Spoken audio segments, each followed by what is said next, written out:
todos aquellos aprendizajes que hemos ido adquiriendo a lo largo de este periodo de tiempo. Les damos la bienvenida. Tenemos una semana de trabajo intenso. Sabemos que cada reto que asumen logran superarlo, y el día de hoy vamos a tener un conversatorio, vamos a tener trabajo en equipo y también vamos a tener la oportunidad de ir haciendo un proceso de autoevaluación acerca de nuestros conocimientos, de nuestras percepciones y de la manera en cómo estamos logrando integrar nuestros conocimientos en la práctica.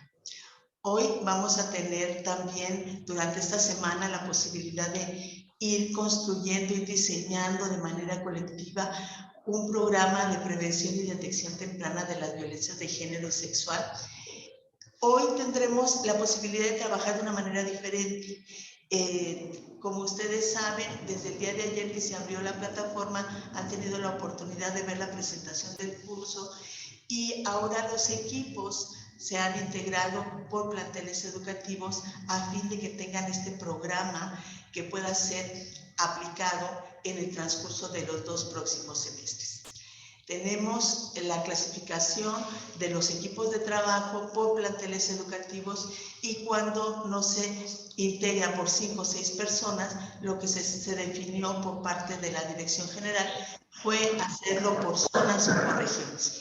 Sin embargo, sabemos que a veces es complicado por los tiempos o por la conectividad el poder reunirse en estas horas asincrónicas, y por ello también hay la posibilidad de hacer el trabajo de manera individual. En ese sentido, tendremos múltiples experiencias de aprendizaje diversas y les damos nuevamente la bienvenida. Y antes de presentarle a nuestros ponentes, a nuestras ponentes, queremos hacer un pequeño ejercicio que dura 3 minutos, y vamos a tener un muy breve cuestionario en donde podemos responder solamente de 3 maneras: es cierto, es falso, o no estoy segura, no estoy seguro. Este cuestionario va a aparecer y cada persona va a ir señalando la respuesta que considere de acuerdo a su forma de pensar o de acuerdo a sus conocimientos. Y vamos a tener 3 minutos, se cierra la encuesta y nos vamos a dar la oportunidad de hacer una muy breve retroalimentación para ya dar inicio a la sesión del día de hoy. Muchísimas gracias, bienvenidas, bienvenidos, y podemos dar inicio a nuestro cuestionario, por favor. Gracias.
Maestra Angélica, buenos días. ¿Son solo 3 preguntas las del cuestionario?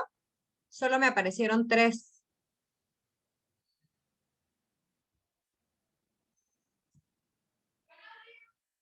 Perdón, no. No escuché, perdón, algo pasa aquí. Sí, solamente son 3 preguntas. Ok, muchísimas gracias.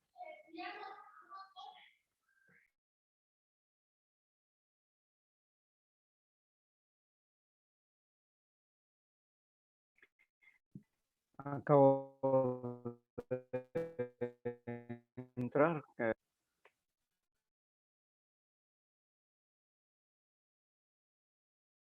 Si me escucharon, ¿dónde están las Maestra preguntas? Angélica, buenos días. No te escucho. Es que me apareció el cuestionario, pero ya no me aparece. Le estaba contestando y no sé cómo volverlo a tener conmigo. Sí. Ya. No.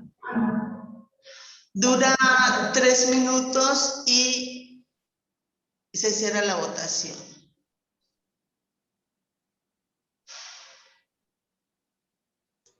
Y efectivamente hay una cuarta pregunta que no aparece.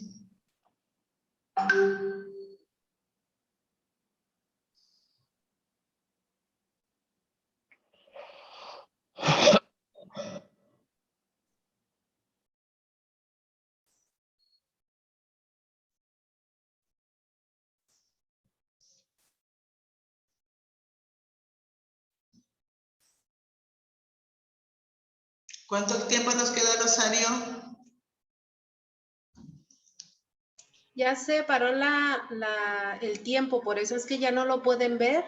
Lo que están viendo en sus pantallas son los resultados de la votación. Ah, perfecto. Bueno, pues entonces, en esta ocasión vamos a ver los resultados, porque son los temas que vamos a abordar el día de hoy. Y, por ejemplo, ustedes pueden ver los resultados, dice, por condiciones socioculturales, las mujeres indígenas y las personas de la diversidad sexual tienen un menor riesgo de ser víctimas de violencia sexual. Bueno, este resultado evidentemente es falso. La violencia sexual atraviesa a todas las personas, independientemente de género, de orientación, de condición económica. Y hay un 12% que opina que sí, que las personas estarían menos expuestas a ser víctimas de violencia sexual. El día de hoy vamos a abordar este tema con el maestro Iván para poder ir reforzando esta visión de que la violencia de género nadie está exenta de vivirla. Y hay un porcentaje solo del 1% que dijo, bueno, pues como que no estoy segura, pero sí les felicito porque el 87% contestó de manera correcta. La pregunta 2 dice, las adolescentes pueden pasar su pack con quienes ellas decidan. Esto es un derecho, pero que los compartan a otras personas sin su autorización, eso es un delito. Tenemos un 68% que contestó que es cierto, esto es un delito. Un 68% es un porcentaje alto, sin embargo, un 21% considera que no es un delito. Eso lo vamos a ver el día de hoy con la maestra Loreto. Y hay un porcentaje del 11% que dice, bueno, no estoy tan segura.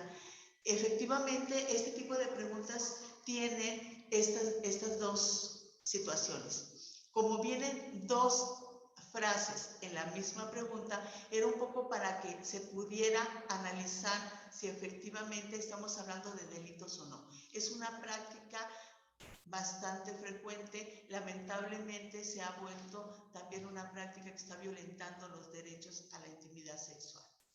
Y la tercera pregunta dice, ¿una relación de tipo amorosa sexual entre un adolescente y un hombre adulto es válida siempre y cuando haya un consentimiento mutuo? El 72% dijo esto es falso, efectivamente es falso. Hay un delito, lo hemos estado analizando a lo largo de las últimas sesiones pero el día de hoy lo vamos a reforzar también porque una relación no puede darse en términos de desigualdad, de poder, de edad, etc. Y no estoy segura, lo dijo el 12%. Entonces, ese 12%, el día de hoy vamos a poder analizar la situación y darnos cuenta que ahí estamos hablando de una situación que sí constituye un delito. Hay otro tema que vamos a abordar. ¿Se escucha un poco mejor? Maestra Angélica, buenos días. Si pudiera hablar un poquito más fuerte porque ya veo que somos varios que no la logramos escuchar claramente, por favor. Gracias. Gracias Bruno. Sí, tengo mi máximo de micrófono, pero un poquito más alto, a ver si me pueden escuchar. Lo que les quiero comentar es que el día de hoy también vamos a abordar el tema de los derechos sexuales y los derechos reproductivos, y un tema que es fundamental, que está asociado con que en Oaxaca se ha despenalizado el aborto. Vamos a hablar sobre este tema con la maestra Yamile, y entonces vamos a tener la oportunidad de mirar que tenemos el derecho, las mujeres, a interrumpir un embarazo antes de las 12 semanas, por ley, y por cuestiones como la violación. Bueno, ese ha sido un derecho desde hace muchos años, pero también de difícil acceso.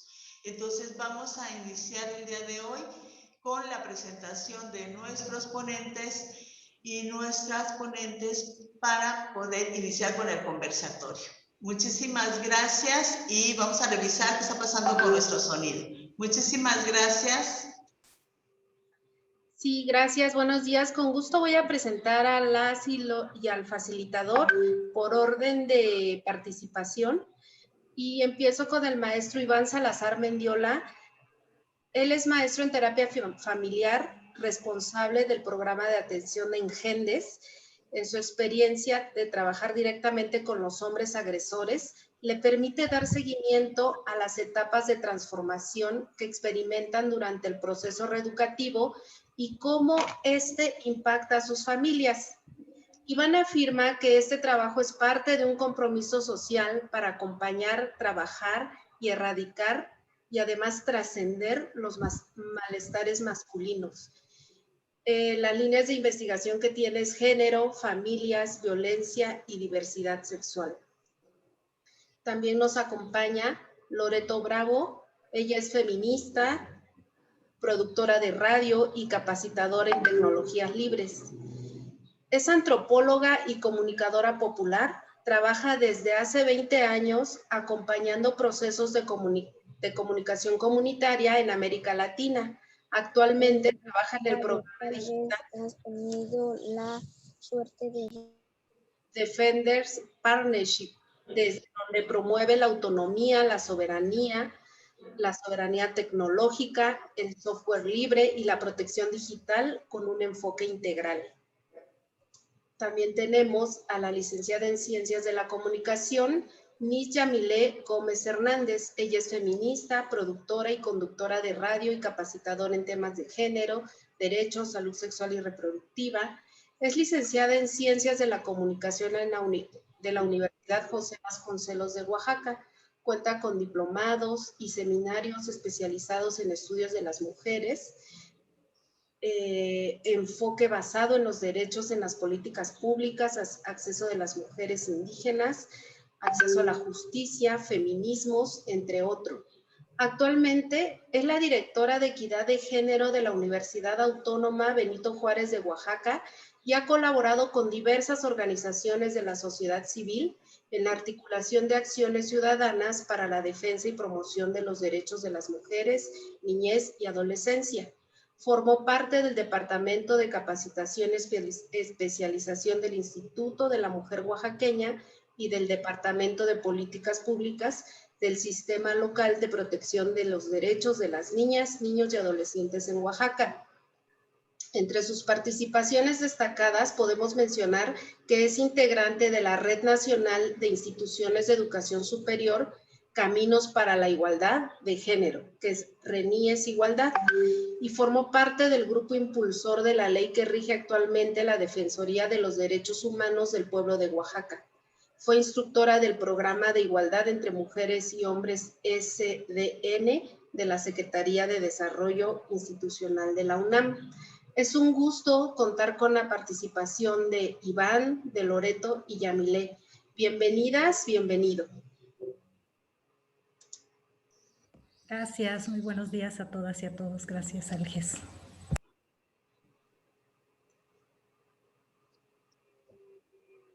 Pues buenos días a todas, a todos, a todes. Un gusto verles.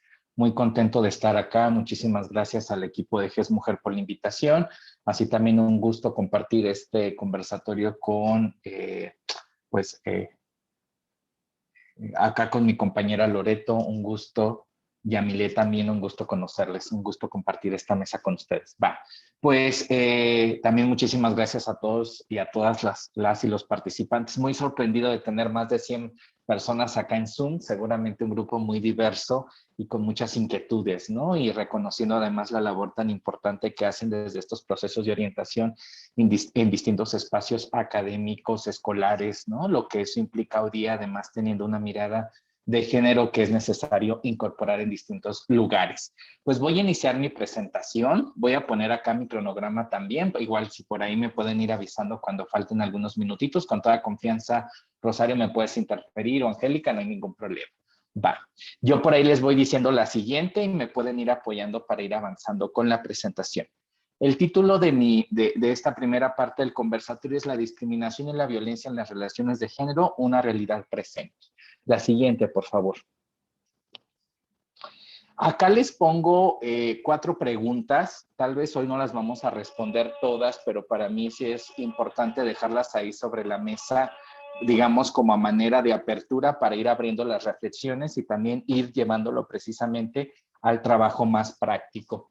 Una de las primeras preguntas que yo pongo acá sobre la mesa es: ¿en qué momentos me he sentido discriminada o discriminado? ¿O en qué situaciones considero que discriminé a alguien por su color de piel, su origen étnico o su orientación sexual? Como un poco esas reflexiones más para la práctica, ¿no? Como para la vida cotidiana. Otra pregunta que para mí siempre es importante poner sobre la mesa cuando hablamos de estos temas es como qué creencias y prejuicios tengo sobre las personas que se asumen como parte de la diversidad sexual, ¿no? Eso también es otra pregunta que pongo ahí sobre la mesa, porque me parece importante reconocer cómo de alguna manera estamos en este sistema todas las personas y hemos aprendido y hemos adquirido y a veces sin darnos cuenta ciertas miradas normativas y de discriminación hacia aquellas personas que se asumen fuera del binarismo del sistema sexogénero. Y otra pregunta que también pongo acá sobre la mesa es ¿por qué es importante que las personas desnaturalicemos precisamente las prácticas de enamoramiento, este enamoramiento, digamos, patriarcal, ¿no? Desigual, como decía Angélica, pero también porque es importante también ir desnaturalizando las prácticas vinculadas con la violencia y la seducción en los vínculos afectivos o eróticos en los que participamos. A mí me parece súper importante ir identificando que hay una triada importante muchas veces entre el enamoramiento, esta idea romántica, la violencia y la seducción, ¿no? Como mecanismos que pueden operar y que sigan sosteniendo muchas veces relaciones de desigualdad en varios espacios. Y por último, que ese es uno de los temas que trabajo actualmente, que tiene que ver con reflexionar también qué propuestas se pueden realizar desde las masculinidades positivas para prevenir y atender situaciones de discriminación y violencia, ¿no? En particular ahí haré un paréntesis o un foco más específico en qué onda con este concepto de las masculinidades, lo complejo que puede ser y además muchas veces lo cuestionado en el sentido de lo que se puede o no se puede aportar desde este enfoque y además las implicaciones en particular de los hombres en esta búsqueda de construir otro tipo de relaciones en todos los espacios y desde luego el espacio académico y educativo. Las siguientes, por favor. Entonces, vamos a partir de una triada me gusta pensar que lo que hacemos y lo que vivimos a lo largo de la vida y en distintos espacios y en distintos periodos de la vida tiene que ver precisamente con las relaciones de género. Es decir, digamos que uno de los basamentos que es importante de los cuales hay que partir es identificar cómo lo que hacemos tiene que ver con un marco y este marco tiene que ver con las relaciones de género, pero esas relaciones de género no operan por sí mismas, sino que muchas veces operan a través de estos mecanismos. La discriminación, que ahorita vamos a hacer una definición de estos tres conceptos, la exclusión y la violencia. Pero de entrada, como pensar esta triada conceptual, que no solamente son conceptos que se quedan, por así decirlo, en la nube, sino que van haciendo eco en nuestras relaciones cotidianas. Y estos tres elementos están íntimamente presentes en los espacios académicos y escolares, pero hoy día, gracias a los movimientos feministas en América Latina y en otros países, se ha puesto en evidencia y se ha puesto sobre la mesa como un eje fundamental, ¿no? Y desde ese lugar se nos invita a todas las personas que estamos en los espacios educativos y en los procesos de enseñanza-aprendizaje a reflexionar precisamente cómo estoy participando para identificar o muchas veces para reproducir prácticas vinculadas con la discriminación, la exclusión y la violencia. Y ahí la masculinidad, desde luego, tiene un elemento importante. La siguiente, por favor.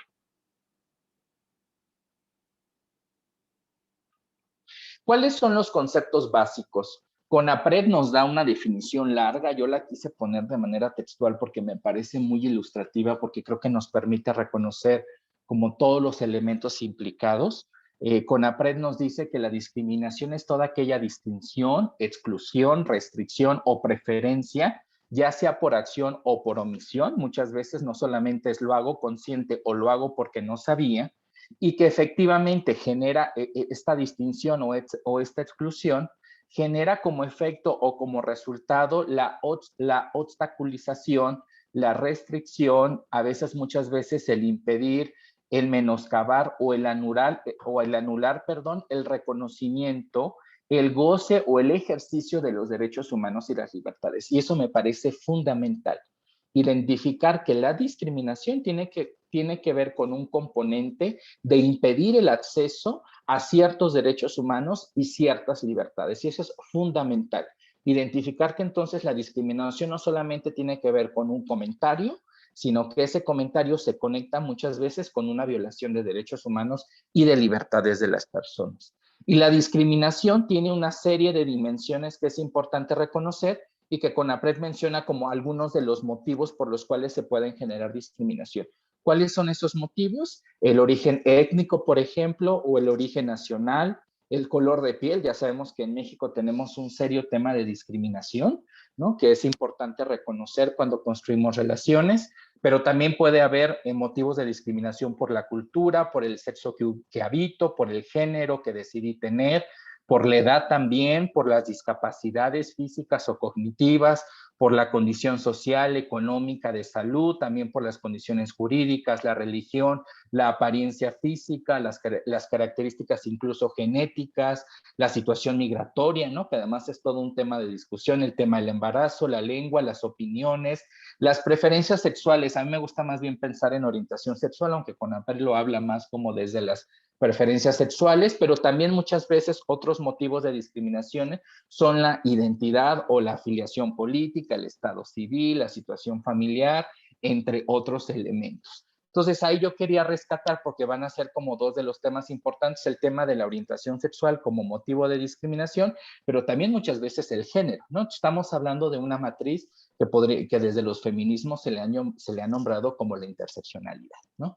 Muchas gracias. La siguiente.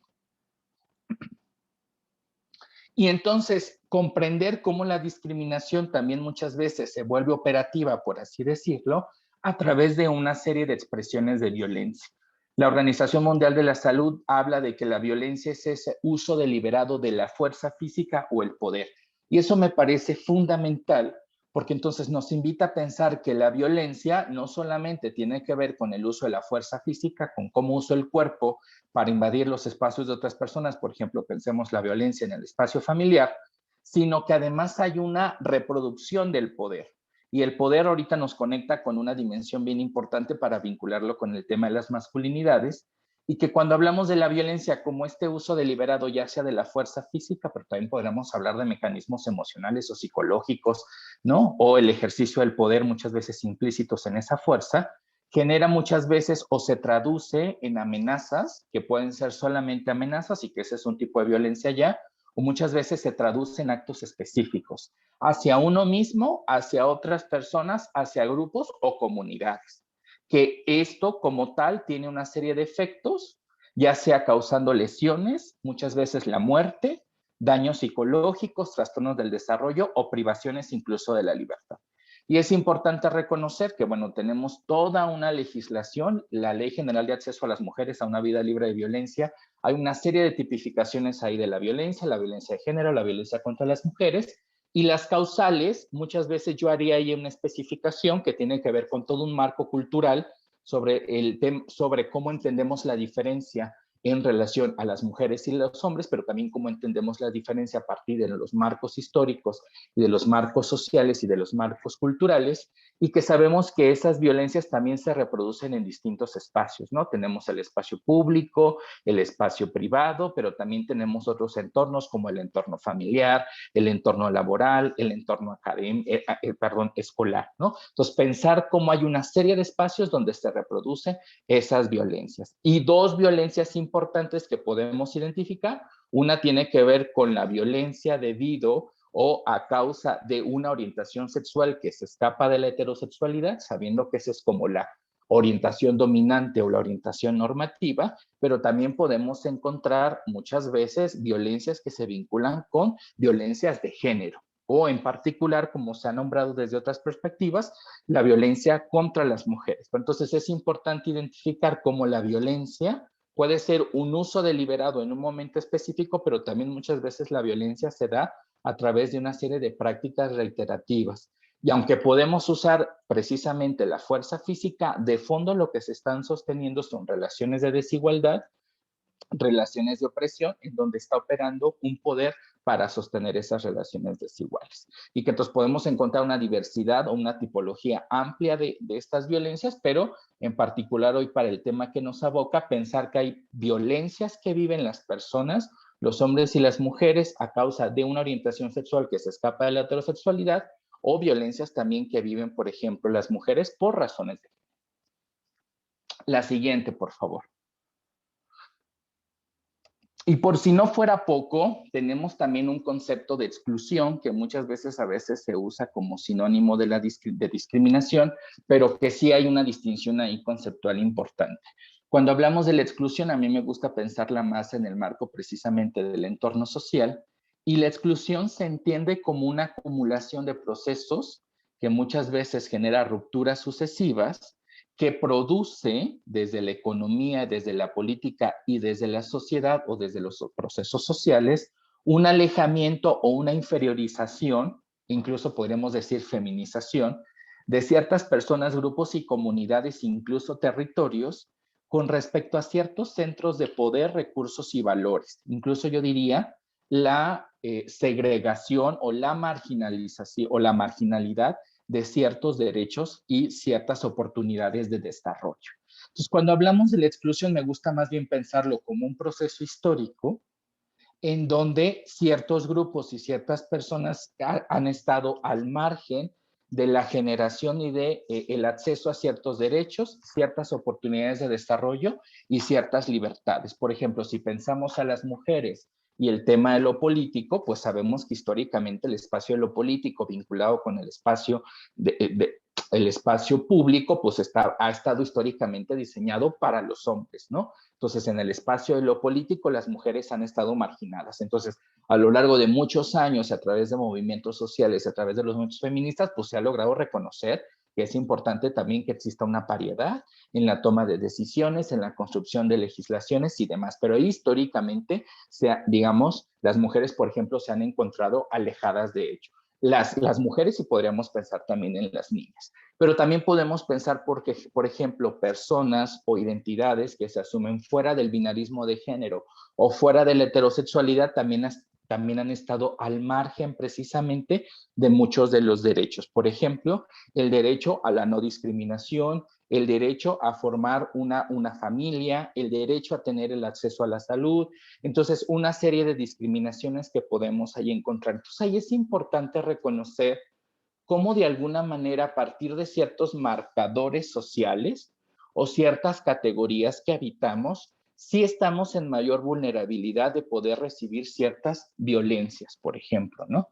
Pensemos, por ejemplo, una mujer en la calle, los riesgos a los que se enfrenta cuando camina por su ciudad o cuando camina por su municipio, pero también podemos, por ejemplo, pensar en una persona que no se asume como heterosexual y se toma de la mano para caminar con su pareja en la plaza, las miradas muchas veces lascivas, de discriminación, de homofobia, lesbofobia que pueden vivir. Entonces ahí es importante identificar cómo ciertas posiciones sociales y también ciertas identidades que ocupamos nos pueden colocar en ciertos estados de vulnerabilidad y efectivamente podemos ser objetos de discriminación o de violencias, ¿no? Y que entonces la exclusión también se refiere a un tema de derechos humanos como algo importante a reconocer.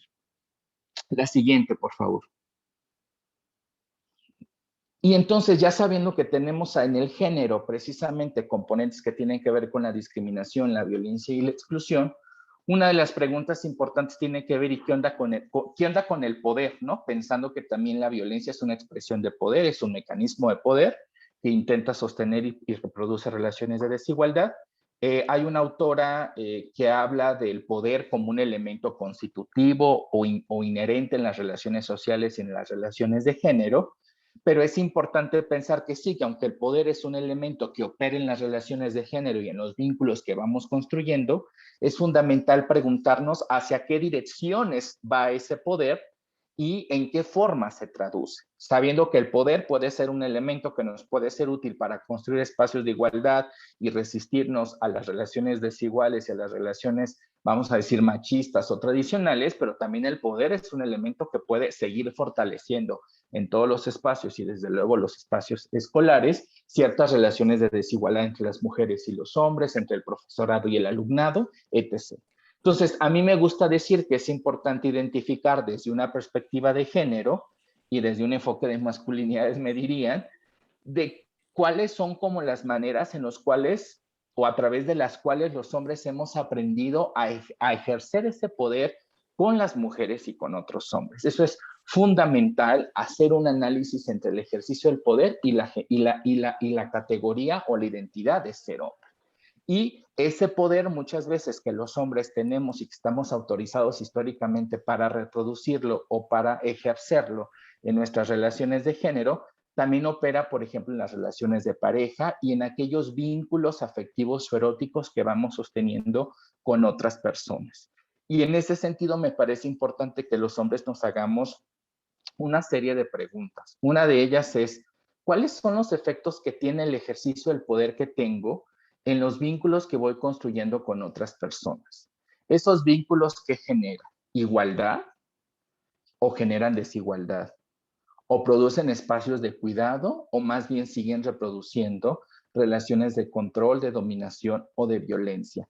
Y eso es importante porque yo diría que nos encontramos en un momento histórico en el que hemos dejado de pensar, que creo que en realidad eso ya se venía generando, pero hoy ha sido como mucho más visible, que a veces en los espacios escolares los hombres podemos ir construyendo ciertas relaciones con las mujeres o, por ejemplo, con las alumnas, y ahí hay un elemento importante que se juega como cuál es la línea que es importante sostener entre una relación de trabajo colaborativo versus una relación de violencia o una relación de desigualdad de poder o una relación de acoso o en una relación de hostigamiento, ¿no? Entonces, creo que ahí es importante ir haciendo esta distinción en un trabajo no moral. No estoy diciendo que los hombres seamos los malos del cuento para nada, sino más bien es una invitación como reflexiva, como una reflexión ética, pensar cómo es que los hombres cómo es que hemos aprendido precisamente a ejercer el poder y cómo lo ejercemos en los espacios que ocupamos, sean los espacios laborales, en los espacios familiares y desde luego los espacios educativos. Y hay muchas frases que luego, que yo he ido encontrando más en mi experiencia de trabajo con hombres que muchas veces llegan a espacios de reeducación o espacios grupales a partir de una demanda o a partir de una queja que se interpone en el área de género de alguna universidad. Y muchas veces algo que me encuentro es que a veces los hombres asumen que la víctima era quien quería algo más, ¿no? Entonces ahí hay una cierta justificación muchas veces que nos desplaza de la propia responsabilidad, que es importante reconocer. Entonces, algo que yo he dicho es, creo que es importante que los hombres también trabajemos y reconozcamos precisamente cuáles son los aprendizajes y las creencias que los hombres tenemos sobre el cuerpo y la sexualidad de las mujeres y de las niñas. Eso es importante. Y ver cómo desde dónde lo hemos conceptualizado, desde dónde lo hemos aprendido, cuáles han sido nuestros referentes y cuáles han sido los efectos que eso tiene. O sea, a mí me parece súper importante que cuando se trabajan en los espacios escolares, en los espacios académicos, situaciones que tienen que ver con la violencia de género, y es fundamental cuidar de que hay una serie de discursos luego desde los cuales terminamos justificando la violencia. Entonces ahí me gusta siempre decir pues que la violencia es responsabilidad de quien la ejerce. Y mucho trabajo que hemos hecho de manera individual y de manera grupal con hombres, cuando hablo con hombres estoy hablando de docentes, académicos, administrativos o alumnos varones que llegan a ciertos espacios de reflexión, ya sean psicoterapéuticos o reeducativos, el trabajo ha sido reconocer el ejercicio del poder que se construye cuando yo me vinculo erótica o afectivamente con algún alumno, ¿no? Y eso para mí es súper importante decirlo, ¿no? Es decir, reconocer la responsabilidad que tengo en la forma en la que estoy construyendo espacios y cómo además puedo, muchas veces después de una denuncia, la pregunta es, ¿y cómo reparo esto, no? Y un ejercicio importante, ¿no? Es asumir responsabilidad, cuidarnos de estas actitudes de muchas veces justificar, ¿no? Para intentar culpar a la víctima, e implica más bien un proceso sí de deconstrucción sobre eso. E implica hacer este trabajo precisamente de reconocer cuáles son los aprendizajes y las creencias que los hombres hemos construido sobre nuestra idea de ser hombres, pero también en particular las ideas que hemos construido sobre la sexualidad y el cuerpo de las mujeres y de las niñas. Eso es súper importante, ¿no? Como una reflexión para quienes están en procesos a veces, muchas veces de denuncia, pero que en realidad es un proceso reflexivo para todos los hombres, con la idea también de que podamos identificar cómo hemos aprendido a construir esas relaciones y cuáles son nuestros vínculos con los ejercicios de poder. Eso me parecía para mí como muy importante dejarlo ahí sobre la mesa. La siguiente, por favor. Y entonces, la pregunta es, ¿qué poder hacer entonces en particular con el tema de las masculinidades en los espacios educativos y escolares? Hay muchísimo trabajo por hacer, ¿no? En realidad, para erradicar la discriminación y la violencia, yo diría que todas las personas estamos implicados o implicadas, ¿no? Pero que sin embargo podemos ir pensando en particular cómo acompañamos, por ejemplo, a los hombres, pero también cómo acompañamos a los jóvenes, cómo acompañamos a los niños, ¿no? Que sabemos que el entramado es mucho más complejo, pero que es importante pensar y cómo invitamos a los hombres para también, para que nos sumemos y construyamos otro tipo de relaciones. Entonces yo creo que con los hombres, pensando los hombres en términos de la adultez, pero también en la juventud y en la niñez, ¿no? Que además muchos años pasamos en las escuelas, ¿no? Y en los colegios. Para mí es importante que los procesos educativos y los procesos de enseñanza-aprendizaje también en esos procesos se abran espacios para poder reconocer y de construir actitudes y prácticas de discriminación y violencia que los hombres tenemos internalizados. Por ejemplo, los hombres tenemos un gran pendiente con el tema de la homofobia. Muchas veces tenemos un montón de actitudes de homofobia con esta idea de hacer todo lo posible por no parecer niñas o no parecer mujeres, por ejemplo, ¿no? Entonces, muchas veces me sigo encontrando hombres que discriminan y violentan a otros compañeros por no ser heterosexuales, por ejemplo, pero también podemos encontrar cómo hay hombres que pueden generar o tienen actitudes de lesbofóbica para aquellas mujeres que son lesbianas, por ejemplo, o podemos encontrar también actitudes de transfobia en relación precisamente a hombres y mujeres que se han asumido fuera del binarismo de género. O sea, a mí me parece importante que cuando trabajamos con los hombres, la reflexión tendría que ir en dos sentidos, no solamente reconocer cómo es que los hombres podemos discriminar y violentar a las mujeres, sino también cuál es nuestra relación con el propio concepto de la diversidad sexual y en particular cuáles son estas actitudes homofóbicas que los hombres hemos aprendido en esta creencia de que tenemos que hacer todo lo posible por no parecer niñas, no parecer mujeres y no parecer homosexuales, ¿no? Pues ahí eso es fundamental. Y en ese sentido también es importante trabajar con los hombres o con los alumnos, también una reflexión crítica sobre cuáles son las actitudes misóginas que hemos internalizado sobre el desarrollo de las mujeres, sobre el cuerpo de las mujeres, la sexualidad. O sea, a mí me parece importante también hacer eso y desde luego detectar prácticas de violencia, porque algo que ha generado o que produce la masculinidad no solamente es violencia contra las mujeres, sino también muchas veces violencia contra los hombres. Los hombres constantemente estamos compitiendo por demostrar quiénes somos más hombres o estamos intentando competir quién cumple más con ese mandato, ¿no? De fuerza, de virilidad, de hipersexualidad muchas veces y que eso se traduce desde luego en violencias sexuales muchas veces. Pues implica reconocer también cuál es el tipo de relaciones que entre los propios hombres estamos construyendo. No solamente hacia las mujeres, sino también hacia los propios compañeros. Y es importante también en ese sentido detectar nuestros ejercicios de violencia, pues de alguna manera quienes estamos como orientadoras, orientadores o docentes, sabemos que somos figuras de autoridad, ¿no? Hay cierto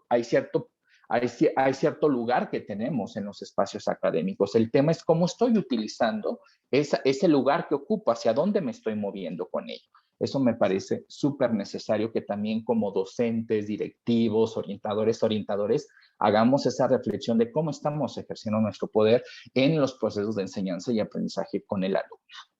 La siguiente, por favor, y por ejemplo, en particular yo diría los compañeros varones, profesores, cómo estamos moviéndonos en ese tema, ¿no?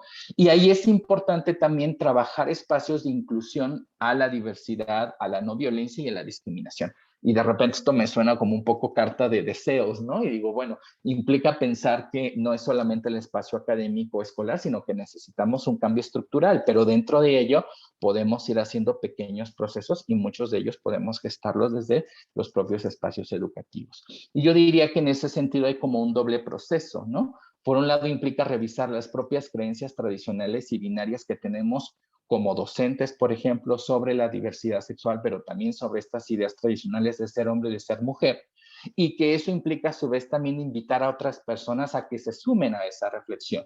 Entonces es importante pensar como en un vaivén entre lo que le toca al profesorado, ¿no? Desde sus propios procesos personales, pero también como a partir de ahí puede invitar a otras personas. Y desde luego, ¿cómo hacerle para cuestionar precisamente las creencias que las alumnas o los alumnos tienen precisamente sobre los modelos de ser hombre? Raewyn Connell es una de las referentes del tema de masculinidades y lo que nos dice es que la masculinidad no solamente atraviesa a los hombres, sino que también muchas veces captura a las mujeres. Entonces, ¿cuáles son los modelos que los jóvenes y las jóvenes van construyendo sobre el área de ser hombre y si se pueden ir construyendo modelos alternativos?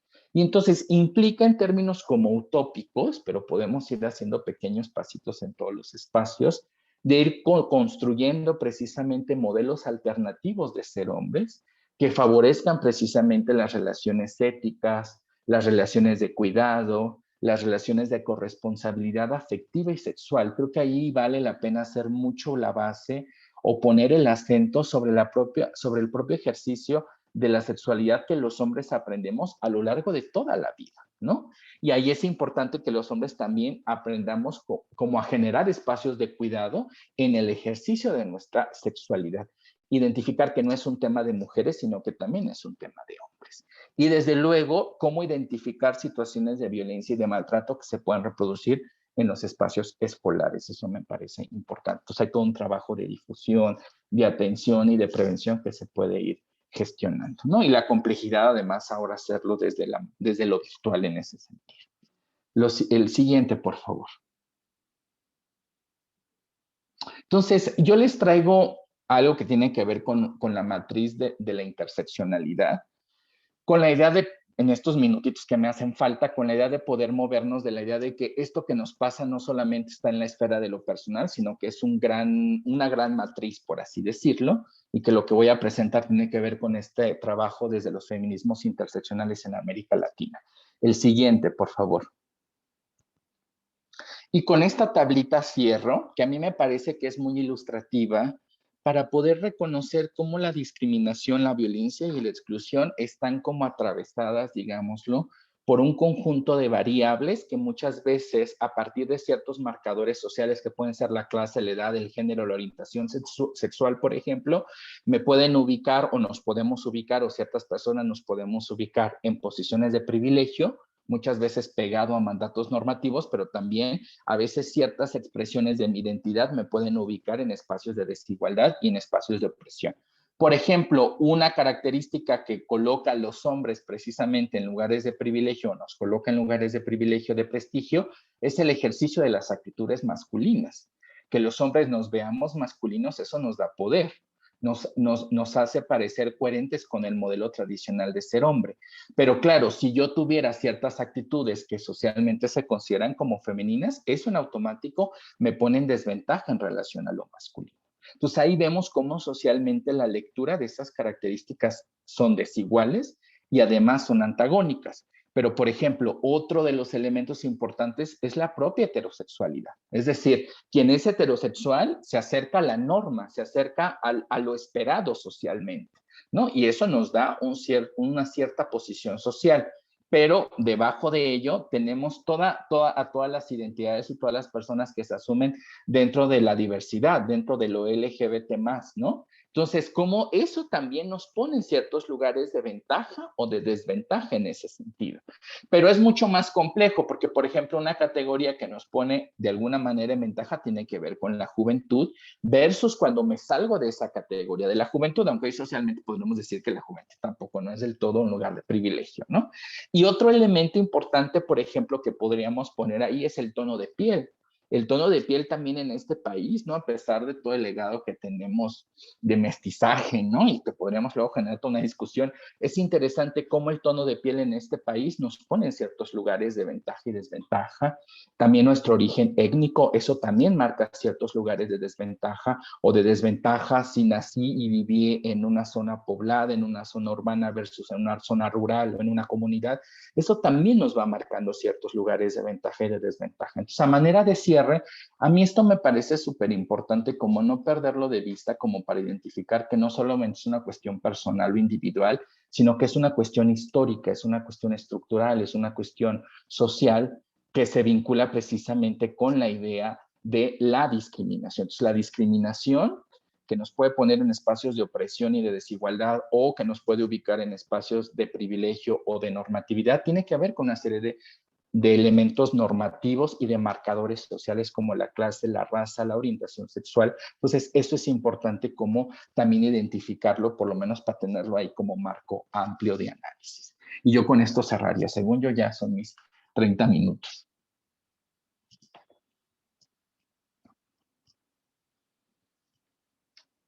Espero no haber confundido entre tanta información.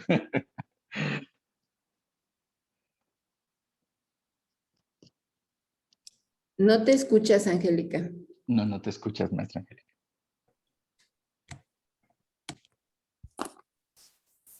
No te escuchas. No, está apagado tu micro.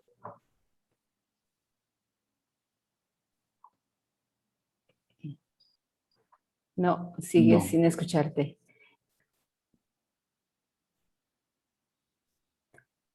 No, creo que algo pasó con tu micro. Creo que todos... Ya. A ver, creo que... Ya, ahí te escuchabas bien. ¿Sí? ¿Ahí me escuchan? Ahí estás bien. Bueno, entonces ahorita hacemos el ejercicio con el micrófono. Pues todos los elementos que nos acabas de proporcionar, Iván, son fundamentales para el trabajo que vamos a hacer al interior de los equipos. Ya he estado viendo que están preguntando por los casos. Los casos los vamos a abordar una vez que se termine las otras dos participaciones. Estos elementos que nos acabas de proporcionar, Iván, van a ser fundamentales para el análisis de los casos. Muchísimas gracias, pues damos continuidad con la compañera Loreto, que nos va a hablar ahora sobre otro elemento fundamental en esta etapa adolescente, que es la violencia de género, la violencia digital, y qué hacer frente a esta problemática. Bienvenida, bienvenida Loreto, adelante. Muchas gracias, Angélica. ¿Me escuchan todos y todes bien? ¿Sí? Sí, tendrías que acercarte más a tu micro para escuchar o quitarlo. Estoy súper cerca del micrófono. Sí. Déjame. Hola, hola, ahí me escuchan. Si no, mira, lo voy a sacar. ¿Me escuchan mejor ahí? Mucho mejor.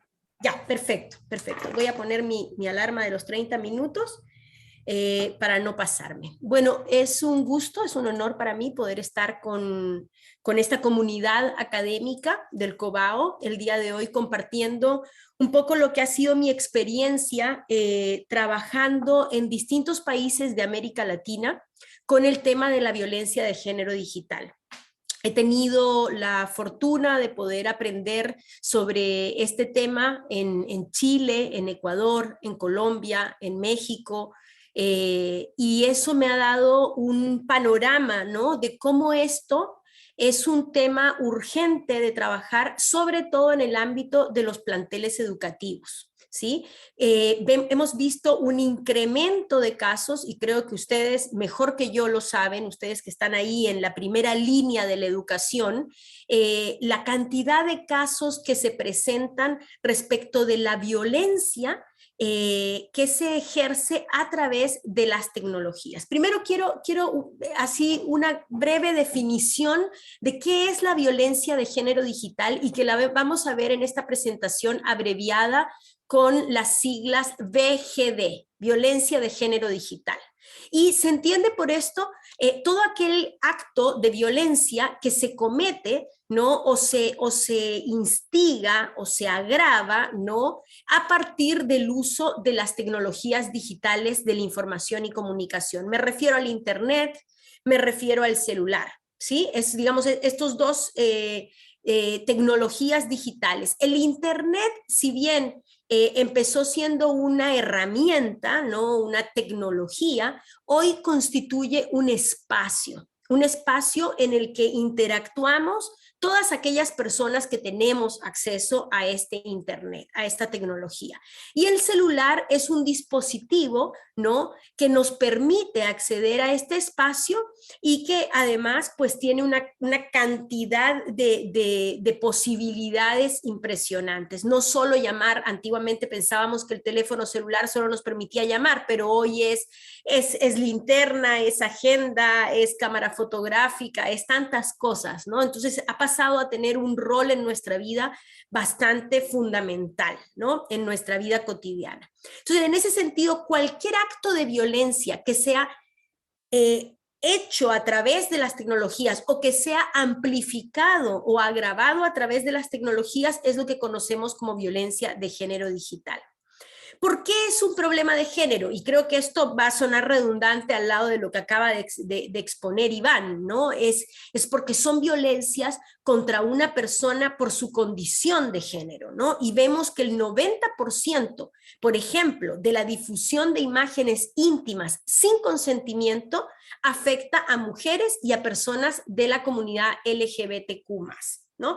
Entonces, en ese sentido, es importante entender que se trata de un tema de género.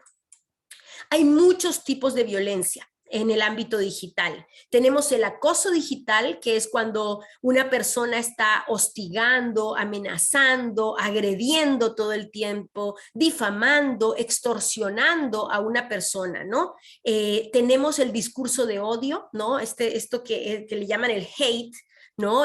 Que es estar todo el tiempo agrediendo con palabras fuertes, ¿no?, a otras personas. Tenemos la difusión de información privada, que también se conoce como stalk, ¿no?, como stalkear a alguien. Es como que yo empiezo a seguirte en las redes sociales, ¿no? Silenciosamente empiezo a ver tus redes sociales, sé tu nombre, me meto a tu Facebook, a tu Twitter, a tu Instagram, y empiezo a ver qué es lo que haces, ¿no? Y a partir de ahí empiezo a obtener información personal tuya, quiénes son tus círculos de amistades, dónde vives, en qué lugares te mueves, en fin, empiezo a obtener información personal y luego la hago pública. Te expongo, ¿no? Eso es lo que se conoce como doxing, ¿no? Tomar información pública sin tu consentimiento y publicarla, digamos, para exponerte. Está la violencia sexual digital, que esa tiene que ver con tener un fuerte componente sexual, ¿no? El estarte solicitando imágenes íntimas, ¿no? O el enviarte imágenes íntimas sin que tú me las hayas pedido, eso es violencia sexual digital. Los ataques a la libertad de expresión, impedir que una persona se pueda expresar libremente su opinión en el internet, es otro tipo de violencia. El grooming, que es cuando personas adultas buscan tener contacto con niños o niñas, niñes, a través de las tecnologías, a través de juegos en internet, a través de chats en distintas plataformas. Eso se conoce como grooming. Hay mucho anglosajismo en estos términos. El hackeo de cuentas, algo donde perdemos el control de acceso a nuestras cuentas, alguien cambió la contraseña, eso también es violencia digital. Hay una violencia digital que apareció y que más que apareció, se hizo más evidente en el contexto de pandemia, y es el no tener acceso a las tecnologías, ¿no? En un estudio en el que participé el año pasado, 2020, en Ecuador, con personas migrantes, por ejemplo, veíamos que muchas mujeres vivían como un acto de violencia el no tener más que un celular y tener 2, 3 hijos que necesitaban tener acceso a educación en línea, y bueno, no tenían mayor posibilidad de comprar 3 tablets o 3 computadoras, y vivían como violencia el hecho de no tener posibilidades de acceder a más tecnología. Entonces, digamos, existen muchos tipos de violencia de género digital, que es importante entender que a veces una violencia, ¿no? Como por ejemplo el compartir imágenes íntimas de una persona sin su consentimiento, puede ir acompañada de otra violencia digital, como es la violencia sexual digital, el que yo te esté pidiendo que me mandes más imágenes, el que yo te amenace con que si no me mandas esas imágenes voy a hacer públicas otras imágenes, en fin. O sea, como no necesariamente cuando tenemos un caso de violencia digital solo se expresa una, sino que va acompañada de otras violencias, ¿sí? ¿En qué tipo de tecnologías vemos que se despliega esta violencia? Bueno, principalmente en redes sociales. ¿Por qué? Porque es de una distribución inmediata, este fenómeno de viralización, ¿no? de la imagen íntima de una persona, de una mujer, de una chica, una niña inclusive, y eso llegar a una gran audiencia. Eso se llama la viralización de estas imágenes. Los servicios de mensajería, por el hecho de, por ejemplo, ser de alguna manera seguras al estar cifradas de extremo a extremo, como es el caso de WhatsApp, y donde se pueden crear grandes grupos de personas, ¿no? Grupos de 100, de 200, de 300 personas en Telegram, en WhatsApp, hace que los servicios de mensajería sean muy comunes para poder incurrir en este tipo de violencias. Y bueno, obviamente los sitios web de pornografía, ¿no? Que son plataformas donde personas que les gusta ver pornografía, lo cual no es un delito, ¿no? Sin embargo, colocar pornografía sin el consentimiento de la persona a quien le pertenecen esas imágenes, eso sí es un delito. Entonces estas son algunas de las tecnologías digitales por las cuales se ejerce esta violencia de género digital. Los impactos son múltiples. son a todos los niveles, son a nivel personal, tenemos casos, por ejemplo, donde vemos el trauma, ¿no? Personas que luego de vivir este tipo de violencia tienen problemas para poder dormir, para poder concentrarse, para poder estar tranquilas, ¿no? Tienen recurrentes sueños, angustias, ¿no? Inclusive entre los jóvenes, altos índices de pensamientos suicidas, ¿no? Y eso es sumamente delicado, ¿no? En los jóvenes y en las jóvenes. Entonces, también el impacto colectivo, o sea, cuando alguien es víctima de violencia de género digital, tiene un impacto en su círculo cercano, en el salón de clases, por ejemplo, porque se sabe que ya esa violencia se está ejerciendo, ¿no? Y cualquiera puede ser sujeta o víctima de esa violencia. A nivel social, hoy tenemos, por ejemplo, el suicidio es un tema que nos afecta a nivel social, el que jóvenes, la tasa de suicidio se esté incrementando debido a la violencia que se ejerce en las tecnologías, a través de las tecnologías, es preocupante a nivel social, inclusive pasa a ser un problema ya de salud pública, ¿no? Ahora, lo interesante aquí es que también, además de los impactos negativos que tiene esta violencia de género digital, hemos visto cómo las víctimas, de acuerdo a su capacidad y a sus redes de apoyo, han podido generar mecanismos de afrontamiento. Y cuando me refiero a afrontamiento, me estoy refiriendo a la capacidad de construir alternativas para poder revertir esta violencia, revertir el impacto de esta violencia a partir de construir redes de apoyo. Mire, el caso de Olimpia, de la chica Olimpia, una chica de un poblado en Puebla, que fue víctima de violencia de género digital, es uno de los casos de afrontamientos más interesantes y más claros que hay en nuestra sociedad. O sea, a partir de su experiencia, en que su exnovio comparte imágenes íntimas de ella sin su consentimiento, ella tuvo pensamientos suicidas, ella lo dice en su relato. Sin embargo, gracias al apoyo de su madre, de su familia, de su círculo de amigas y amigos, ella decide ir más allá, de simplemente sentirse víctima, y decide convertirse en una agente de cambio, en un agente de transformación, y decide llevar esto al ámbito de la esfera pública y política, donde la ley Olimpia lleva su nombre justamente porque ella impulsa una transformación en la legislación de distintos estados para que exista la tipificación del delito. O sea, si alguien es víctima de una, por ejemplo, de difusión de imágenes íntimas sin consentimiento, puedan ir al Ministerio Público, puedan ir a la Fiscalía, levantar una denuncia, y que el funcionario público tenga la herramienta para poder tipificar ese delito, ¿no? Y eso es lo que la ley Olimpia hace. Entonces, ese es un caso de afrontamiento interesante, donde una persona víctima se transforma en un agente de cambio, ¿no? A nivel legislativo. Me parece muy importante destacar esto. ¿Por qué es importante tener una perspectiva de derechos humanos cuando hablamos de violencia de género digital? Porque el Estado, como ente garante de los derechos humanos, tiene la responsabilidad, ¿no?, de garantizar, por ejemplo, que las mujeres vivan una vida libre de violencia, que las personas LGBT vivan una vida libre de violencia, de respetar que las personas, por ejemplo, ejerzan su sexualidad de la manera que mejor lo consideren. Y en ese sentido, por ejemplo, hay un término hoy muy común entre las jóvenes y los jóvenes que se llama sexting, que es ejercer su sexualidad a través de las tecnologías, y eso no es un delito, ¿no? Yo puedo decidir, por ejemplo, que si mi pareja está lejos de donde yo estoy, poder tener una relación en el ámbito de la sexualidad, a través de compartir imágenes, llamadas, mensajes eróticos. Eso es un derecho también.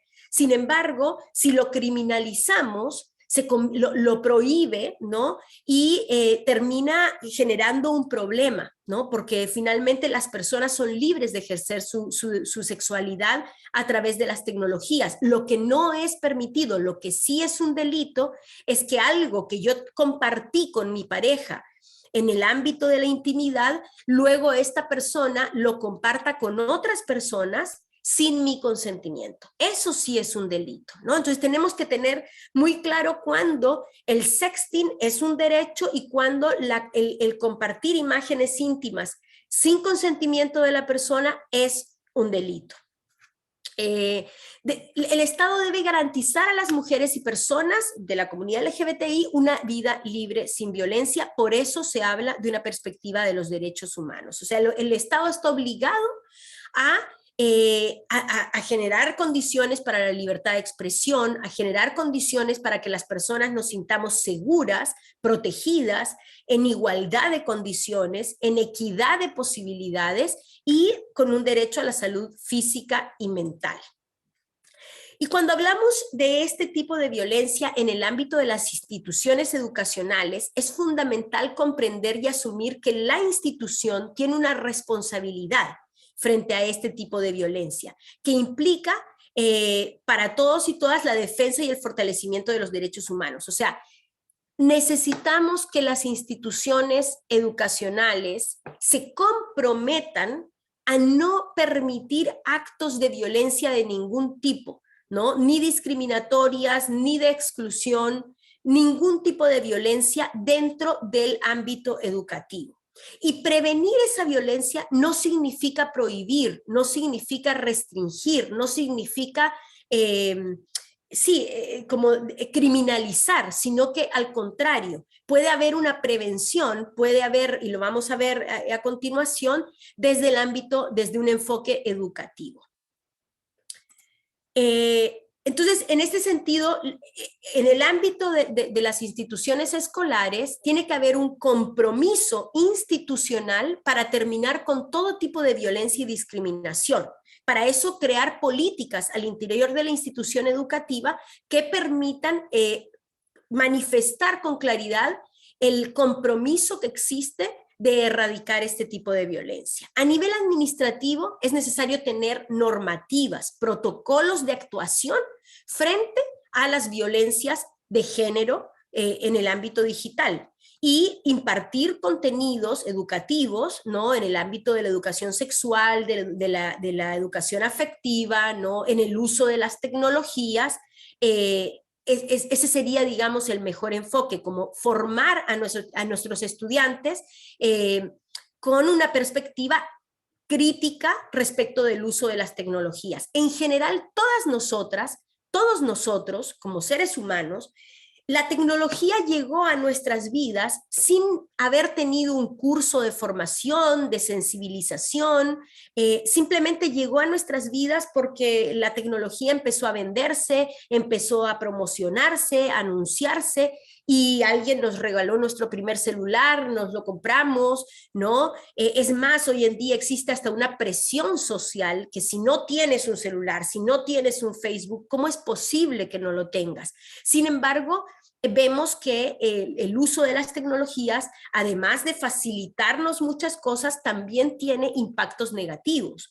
A mí me gusta mucho contar esta anécdota. Hace un tiempo atrás, justo antes de la pandemia, fui a un restaurante con mi familia y de repente vimos que los meseros del restaurante estaban colocando una mesa muy grande, como para 20 personas. 5 minutos más tarde entra una familia completa, ¿no?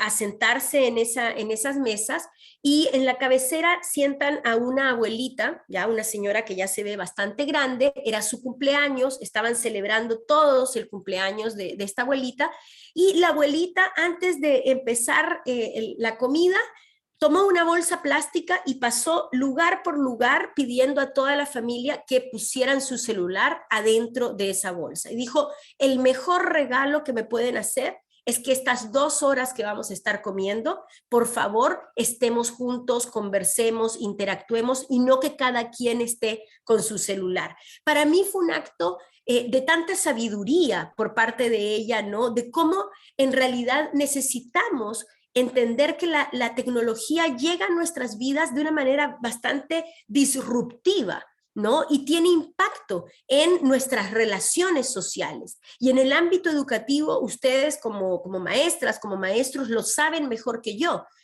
Quien saca el celular en el salón de clases, ¿no? Quien le está sonando cada 5 minutos, y es disruptivo del espacio, ¿no? Entonces, en este sentido, es importante incorporar dentro de la currícula educativa el tema del uso de las tecnologías y el impacto que tiene, ¿no?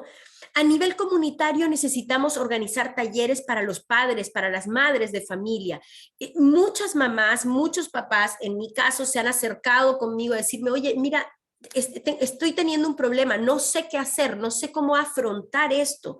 Mi hija pasa toda la noche en el celular, se duerme a las 4 de la mañana, al otro día tiene que ir a la escuela, obviamente se está enfermando con mucho más recurrencia, ¿no? Entonces empieza a ser un problema ya disruptivo también en el ámbito de la familia. Y en el ámbito comunitario, crear comités democráticos para la implementación de políticas, ¿no? Que nos permitan pues generar mejores condiciones para el uso de las tecnologías.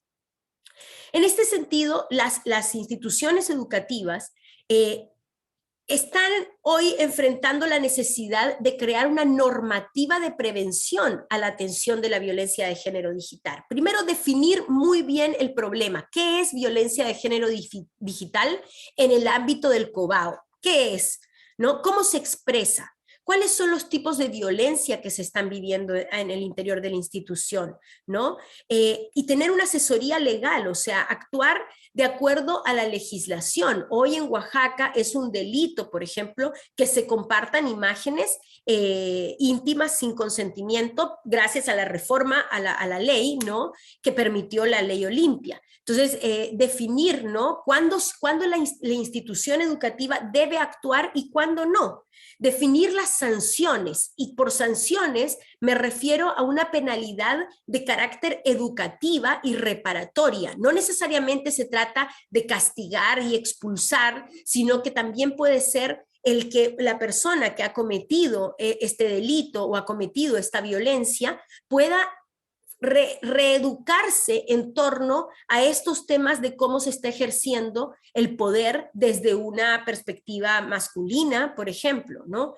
Entonces, el que tengan atención psicológica, tanto la persona que vive la violencia como la persona que la ejerce, el realizar una investigación en torno al caso de violencia, sensibilizar a la comunidad universitaria en torno a la violencia de género, como lo acaba de exponer Iván, crear un documento, una carta pública de arrepentimiento, ¿no? Que pueda servir para poder expresar, ¿no? lo que se puede construir dentro de este carácter educativo de la penalidad. Crear protocolos de acción ante denuncias de violencia de género digital. Y estos protocolos de acción tienen que ver con varias preguntas que nos tenemos que hacer. Cuando nos llega un caso, una denuncia, ¿no? Tenemos que ver qué tipo de acoso es el que se está denunciando. ¿A quién le ocurrió? ¿A una estudiante? ¿A una persona del área administrativa de la escuela? ¿A una maestra? ¿A un maestro? ¿A quién le ocurrió la violencia? ¿Quién fue la víctima? ¿Quién o quiénes de la institución son víctimas de este tipo de violencia? ¿En qué periodo ocurrió? ¿Cuando eran vacaciones? ¿En las tardes? ¿Los fines de semana? ¿Durante el tiempo en que están dentro de la escuela? Es importante entender esto. ¿Qué canales digitales están involucrados, ¿no? ¿Qué tecnologías fueron utilizadas? Crear evidencia, ¿no? Sacar capturas de pantalla, guardar las conversaciones en las que se ejerció esa violencia. ¿Se ha hecho una denuncia formal ante la policía? Es importante que la institución educativa tenga ese tipo de información. Entonces, aquí lo que comparto es un diagrama un poco de cuál sería como el protocolo que se debe crear. O sea, llega la denuncia, se notifica, ¿no?, el que ha llegado una denuncia de violencia de género digital, se investiga el caso, se busca una resolución. Por supuesto, esta resolución puede ser apelada, ¿no?, y se vuelve a investigar, y se plantea una post-resolución. Todo esto constituye una estrategia de mitigar el impacto, o sea, de disminuir el impacto generado por esta violencia. El proceso de acompañamiento a una violencia digital es algo que ya se está viendo que existen muchos grupos, inclusive grupos bastante espontáneos que surgen dentro de, por ejemplo, las estudiantes, ¿no? Principalmente mujeres. Me llama mucho la atención que mujeres crean estos procesos de acompañamiento, donde reciben el caso, o sea, alguna amiga de otra amiga que está viviendo la violencia, les cuenta, ¿no? Mira, estoy viviendo, están compartiendo imágenes mías en un pack de imágenes íntimas. Hay que documentar esto, ¿no? O sea, cuándo pasó, quién la está ejerciendo, porque aquí hay distintos actores involucrados. Está la persona que es la víctima o las personas que son víctimas, quién ejerce la violencia y quiénes la reproducen o la amplifican. Y eso también es un tema importante de trabajar con la comunidad que no está neutralizando a quien está ejerciendo esta violencia, sino que al contrario están amplificando esa violencia, y generar estrategias y acciones de respuesta, ¿no? Darle seguimiento al caso, darle contención psicológica a la persona, ¿no? Poder cerrar el caso de acuerdo a lo que la víctima necesita y considera que es justo para ella, ¿no? Como la reparación del daño, ¿no? Y la retroalimentación y evaluación. Esto, a grandes rasgos, es un camino, ¿no?, que se va construyendo. Existen muchos grupos hoy en día de acompañamiento a la violencia de género digital. Quiero compartirles, permítanme, voy a parar aquí y voy a compartir otra vez pantalla. A ver, se me quedó congelada la pantalla, un momento. Les quiero compartir, permítanme un segundo, ¿dónde está? Aquí está. Por ejemplo, en México existe un grupo de mujeres que crearon una línea de ayuda a mujeres que viven violencia en línea. Se llama La Clica, Libres en Línea, y donde pueden encontrar una serie de documentación sobre qué hacer en casos de estar siendo víctima de violencia de género digital. Esto es en Ciudad de México, inclusive tienen un número de teléfono, un WhatsApp, donde otro grupo que es bastante interesante, Vita Activa, a ver, vitaactiva.org. Otro grupo que es interesante es se llama Vita Activa, déjenme ver si carga, ¿sí? Este Vita Activa es un grupo de WhatsApp dirigido por mujeres mexicanas y de Estados Unidos, donde una mujer que esté viviendo violencia o una persona de la comunidad LGBTI que esté viviendo violencia de género digital puede tomar contacto y va a recibir apoyo tanto psicológico como de contención y orientación. ¿Sí? Este es un grupo, ¿no?, que puede ser útil para muchos de ustedes como profesores, como maestras, que les llegan casos, a estudiantes les cuentan de casos que están viviendo. Este puede ser un recurso para canalizar.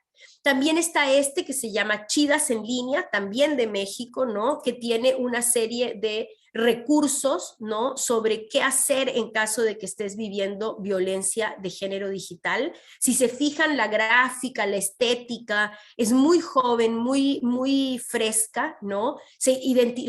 Las mujeres en general se sienten muy identificadas. Hay otro sitio web que me parece muy interesante de mostrar, se llama Acoso Online. Todo esto se los voy a compartir en el chat. Si ustedes ingresan aquí a pornografía no consentida, Acoso Online, pueden desplegar el menú y colocar México. Y lo que va a ocurrir es que les va a dar los 5 pasos que debe seguir una persona que está viviendo este tipo de violencia. Reportar en la plataforma en la que está viviendo la violencia, conocer las leyes que le ayudan a protegerse de esta violencia, denunciar ante la justicia, resistir y tomar el control de la tecnología, abrir un diálogo con su comunidad. Cada uno de estos son links que les permiten acceder a información. Esta organización Acoso Online, con quien he tenido el gusto de poder colaborar, desarrolló un recurso que se los quiero sugerir, que es justamente para instituciones educativas. Guía para recintos educacionales. Esta es una guía que tiene recomendaciones de cómo manejar la difusión no consentida de imágenes al interior de instituciones educativas, ¿sí? Y bueno, y con esto quiero terminar. Hay otra organización que se llama Navegando Libres por la Red, que también tiene investigación realizada, está basada en Ecuador, ¿no? Con la tipología, por ejemplo, de los distintos tipos de violencia digital que existen, ¿no? Como aquí yo les mostraba una donde está esta tipología, ¿no? Para entender los distintos tipos de violencia. Entonces, lo dejo hasta aquí. He tomado ya mi media hora. Muchísimas gracias y espero podamos abrir un espacio para preguntas. Muchas gracias. Muchas gracias, Loreto, siempre aportando a la comunidad para poder tener más herramientas y seguir trabajando en la prevención, la atención y la no repetición de todas las formas de violencia. Muchísimas gracias. Le damos la bienvenida a Yamile, que nos va a abordar otro de los temas que son fundamentales y que se viven cotidianamente en los ámbitos públicos y privados, que es la violencia sexual, pero desde el enfoque de los derechos y sobre uno muy en específico que tiene que ver con el derecho a decidir sobre el propio cuerpo. Yamile, bienvenida. Hola, ¿qué tal? Muy buenas tardes. Voy a proyectar. Ya está. Bueno, pues saludos, agradecimientos al Grupo de Estudios de la Mujer y saludos a Loreto, a Iván y al personal docente y administrativo del COBAU. Vamos a platicar un poco y espero que ajustarme también a los tiempos. Es mucha información la que quisiera compartir con ustedes y bueno, espero que quede claro y que podamos tener este espacio de retroalimentación también. Básicamente voy a platicar sobre la orientación educativa basada en los derechos sexuales reproductivos, información sobre el derecho a decidir y a la interrupción legal del embarazo y voluntaria en Oaxaca, en México, en el contexto de materia de derechos humanos, de perspectiva de género, de derechos sexuales reproductivos y bueno, esperando que esta información sea de utilidad para fortalecer y aplicar en los espacios educativos en los que ustedes se encuentran. A ver, voy a bajar. Es un tema justo de derechos humanos y independientemente de lo que cada quien pueda pensar de manera personal, en el espacio público tenemos una responsabilidad como servidoras, servidores públicos y eso nos hace justamente informarnos y proceder a, con nuestras acciones, garantizar un tema de derechos humanos. Y bueno, desde esto pues empiezo primero partiendo por qué son los derechos sexuales y reproductivos. Son derechos humanos reconocidos, están en un marco de normativa internacional, nacional y local, ¿no? Y bueno, básicamente los derechos sexuales y reproductivos sirven para la toma de decisiones informadas en la vida sexual y reproductiva de las personas de manera libre y responsables. Eso es lo que busca y el tema de los derechos humanos, bueno, pues como principios, principalmente tiene, valga la redundancia, la universalidad, ¿no? Es decir, que tiene que ser de manera accesible, garante para todas y para todas las personas, independientemente de su localización geográfica, su condición étnica, su edad. O sea, hay ciertos aspectos como el tema de derechos de niñas, niños, adolescentes, que vamos a ver un poco más adelante, pero siempre estamos buscando con el tema de los derechos, la garantía de los derechos, visibilizar y sobre todo ir hacia adelante. A eso se refiere la progresividad. Entonces no podemos ir atrás en el tema de materia de derechos humanos y en temas de derechos sexuales reproductivos que son tan fundamentales abordar en los espacios educativos, ¿no? Y desde ahí, bueno, pues primero quiero dejar claro que dentro de este marco internacional en donde está la primera vez en donde se mencionó, se definió en el Cairo en el 94, la concepción de los derechos sexuales reproductivos, básicamente está argumentando que estos se basan en los derechos básicos de cada persona, de cada individuo a decidir libremente y responsablemente el número de hijos, cuándo tenerlos, en qué momento, con qué tenerlos, y la posibilidad también como un cumplimiento de acceder a información que sea útil justamente para la toma de decisiones de manera de garantizar estándares en temas de desarrollo y en temas de salud pública también. La Convención sobre la Eliminación de todas las formas de discriminación, la CEDAW, este convenio, esta convención ratificada por el Estado mexicano en 1981, en su artículo 10 justamente dice, o sea, que en este caso el Estado parte, que es México, al ser parte de este convenio, pues tiene que tomar medidas que estén encaminadas a eliminar la discriminación y asegurar la igualdad de derechos entre hombres y mujeres en la esfera de la educación. Y a esto también es muy importante recordar que, y seguramente lo ubicamos, una de las principales causales, por ejemplo, de deserción escolar, está justo en el tema de no la garantía a los derechos sexuales y reproductivos, de la no educación sexual en los espacios educativos, o sea, todo lo que podamos establecer en medida de medidas apropiadas para eliminar la discriminación y garantizar igualdades, pues es parte de lo que está diciendo estos compromisos que tienen que cumplirse en los espacios públicos, que finalmente son parte de este sistema y somos la estructura del Estado. Las instituciones públicas somos las estructuras del Estado, somos el Estado en cierta manera, ¿no? Y entonces tenemos esta obligación, estas obligaciones de implementar justamente estas medidas para garantizar estas condiciones de igualdad que estén basadas también en los derechos de libre decisión, lo que decía hace un momento, de decidir de manera responsable, informada, cuándo tener o no tener si tener o no tener hijos incluso, ¿no? Porque eso también es una decisión muy personal. Y tiene que haber esta información en todos los medios para que puedan hacerse este cumplimiento de los derechos. Muy importante también, bueno, eso es en el marco internacional, ¿no? Como las principales convenciones, yo mencionaré, porque el tiempo no me alcanzaría para explicar en cada uno de los artículos, pero, por ejemplo, en México está la Ley General de Igualdad, de acceso a una vida libre de violencia, la Ley General de Derechos de Niñas, Niños y Adolescentes, la Ley General de Salud, la Ley General de Víctimas en temas de violencia sexual, la norma oficial 046, ¿no? De las cuales también lo voy a platicar en un momento. Y bueno, así también armonizaciones, leyes locales como la misma ley estatal y podría ser, por ejemplo, la Ley de los Derechos de Niñas, Niños y Adolescentes en Oaxaca. Entonces, hay un gran paraguas en un sistema normativo, hay suficientes herramientas jurídicas en donde basar el tema de los derechos sexuales y reproductivos. Y bueno, como decía, también es un tema de acceso a la información, ¿no?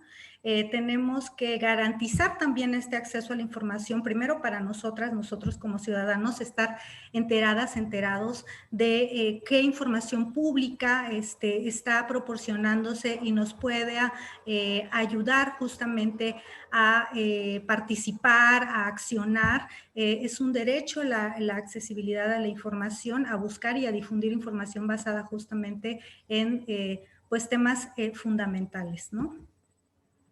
El tema de los derechos en este marco, en estas leyes del tema de los derechos sexuales reproductivos, bueno, pues no solamente es el derecho a decidir, sino también pasan justamente temas de diversidad sexual, como bien los ha ya abordado Loreto e Iván en sus presentaciones, porque sí también es empezarnos a concebir otra forma de vivir nuestra vida sexual y nuestra vida reproductiva. Pero bueno, aquí en la reproductiva tenemos limitantes que son 100% naturales, que son las condiciones biológicas, fisiológicas, anatómicas, cromosómicas y que solamente entre hombres y mujeres puede darse esta esta decisión de tener o no tener hijas o hijos, ¿no? Y justo eso, ¿no? El derecho a decidir es ese derecho a decidir de una manera libre sobre mi cuerpo y el ejercicio de mi sexualidad. O sea, así como es la diversidad de las personas, hombres, mujeres, o como nos asumamos dentro de la comunidad de la diversidad sexual,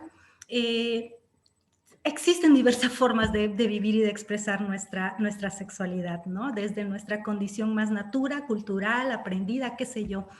Entonces, pero se trata justamente de que reconozcamos como uno de los principales derechos el respeto a tomar las decisiones sobre el cuerpo y la vida sexual de cada persona, ¿no? De que esta persona sea responsable de tomar una decisión sin que nadie presione, dice en este caso, condicione o imponga valores particulares sobre la forma de vivir el derecho a la sexualidad. Y este es uno de los principales derechos, el primer derecho que vienen dentro de esta cartilla. También les comparto, ya estaremos enviando los links de información, pero bueno, ustedes pueden buscar en internet Cartilla de los Derechos Sexuales de las y los Jóvenes. Es un material en donde participamos organizaciones de la sociedad civil y aliadas. Desde ahí, con GES Mujer, venimos impulsando en Oaxaca estos espacios también, ¿no? Que contribuyan a la garantía de los derechos sexuales y reproductivos de las oaxaqueñas. Y bueno, este es un material que está disponible, es público, gratuito y hay que conocerlo. Sugiero. En ese sentido, el concepto de aborto, sí es muy importante que en el tema del derecho a decidir tengamos muy claro, bueno, a ver, voy un poquito más atrás sobre el derecho a decidir. También en la Constitución, en el artículo 4, dice que tanto hombres como mujeres son iguales ante la ley y bueno, tienen de manera responsable la decisión y tienen que tener acceso a la información justamente para decidir en qué momento ser o no ser. Entonces, se trata de un asunto de decidir libremente sobre el cuerpo y sobre el proyecto de vida de las personas, ¿no? O sea, de eso va el derecho a decidir y reconocer justamente en el cuerpo de las mujeres como un primer territorio. Mucho se dice sobre el aborto. Cuando pensamos en cuando se escucha la palabra aborto, cuando se nombra, cuando se piensa en el aborto, lo hemos experimentado en otros espacios y se piensa en una serie de situaciones y de condiciones que no son justo más que eso. Situaciones y condiciones en torno a algo que, definido por la Organización Mundial de la Salud, es la interrupción de un embarazo. El aborto es eso. Todo lo demás que hay alrededor de imaginarnos, ¿no? De nuestro imaginario colectivo, tiene que ver con situaciones o con condiciones. Entonces, que quede, digamos, entendido, ¿no? Que el aborto justamente es eso, la interrupción de un embarazo, y esta es una definición de la Organización Mundial de la Salud, por cualquier causa, ¿no? O sea, que el feto no llegue a la etapa viable para la vida fuera del útero. A eso se refiere, ¿no? Entonces, en este contexto hay situaciones, las situaciones de aborto pueden ser espontáneas o inducidas, y espontáneas es como, o sea, surge por cualquier razón, pero hay abortos que se dan incluso de los que no hay una conciencia plena de que fue, o sea, un cólico menstrual muy fuerte, en algunas situaciones genera una condición y un desprendimiento del coágulo, digamos, porque también habría que saber ahí, pero bueno, son situaciones que se dan así, sin más, ¿no? Y hay justamente las situaciones que son inducidas y aquí, bueno, puede ser de manera terapéutica, de manera alineada al tema de salud o de manera electiva también, como la aspiración manual, como la medicación ahora con el tema de la despenalización de la ley antes de las 12 semanas. Uno de los mecanismos que ya se están aplicando en Oaxaca en salud es el tema de la medicación, ¿no? Y que se venía aplicando también desde antes con redes colectivas de mujeres y alianzas nacionales por el derecho a decidir, que finalmente también quiero decir que aquí en estas en temas de legrados, en temas de AMEU, en temas de ingestas de medicamentos, son procedimientos que están avalados por la Organización Mundial de la Salud. Entonces, en ese sentido, hay abortos en situaciones espontáneas o inducidas, que pueden ser cualquiera de estas, y también en condiciones seguras o inseguras. Y eso marca la diferencia. Eso marca justamente condiciones dignas y acceso a servicios de salud cuando estas condiciones son seguras. Es decir, cuando hay procedimientos simples y que cumplen con estándares sanitarios. Y cuando hablamos de las situaciones inseguras, pues puede darse por personas que no tienen un entrenamiento, que no hay las condiciones necesarias para llevar a cabo un buen procedimiento médico, ¿no? Y que esto finalmente es un tema de salud pública, es un tema que pone en riesgo la vida de las mujeres, que muchas veces digamos que se comercializa, se abusa de la desinformación, se extorsiona a personas que requieren atender una interrupción legal del embarazo. Y bueno, esto hace una diferencia entre las condiciones de vida, de salud, y las condiciones de mortalidad incluso, ¿no? Finalmente, también es importante mirar que en esta historia, ¿no? En esta situación y en esta condición tan desigual, las que siguen padeciendo y reproduciendo los mayores impactos justamente son las niñas, las jóvenes, las mujeres en general. En ella sigue habiendo todavía este estigma bastante fuerte de la sexualidad, del ejercicio libre e informado de la sexualidad, del derecho a decidir. Y bueno, afortunadamente las cosas están cambiando y están cambiando para bien. Y están cambiando, Oaxaca ha dado muestras de eso, desde el movimiento social, el movimiento feminista, los espacios académicos, los espacios legislativos, las instituciones públicas, las mujeres que salen a las calles a marchar y a manifestarse en los espacios públicos, a expresar que las mujeres tenemos derecho a decidir sobre nuestros cuerpos, está generando todas estas digamos, como estos avances, pero también este llamado bien fuerte de conciencia, ¿no?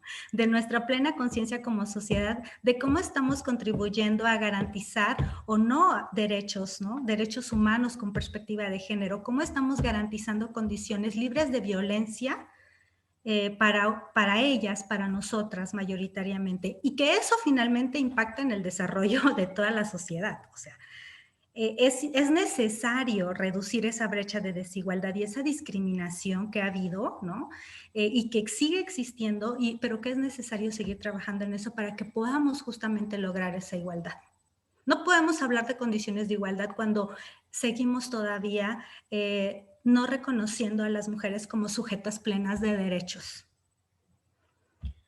Bien, entonces, en este sentido, bueno, en México, en torno al derecho a decidir y a la interrupción del embarazo, en México, quiero decir que la causal, es decir, la condición de violación, es una causa que es válida para todo el país. En todo el país esta causal es reconocida para la interrupción legal, y lo que determina, y que también está normado en la Ley General de Víctimas y en esta norma oficial de salud, es que todas las instituciones de salud en el país, no solamente en Oaxaca, o sea, también en Oaxaca, tienen la obligación de prestar el servicio de interrupción legal del embarazo a toda mujer o víctima de violación sexual que desea abortar sin necesidad de una denuncia penal. Es decir, denunciar no es un requisito para solicitar el servicio de aborto, ¿sí?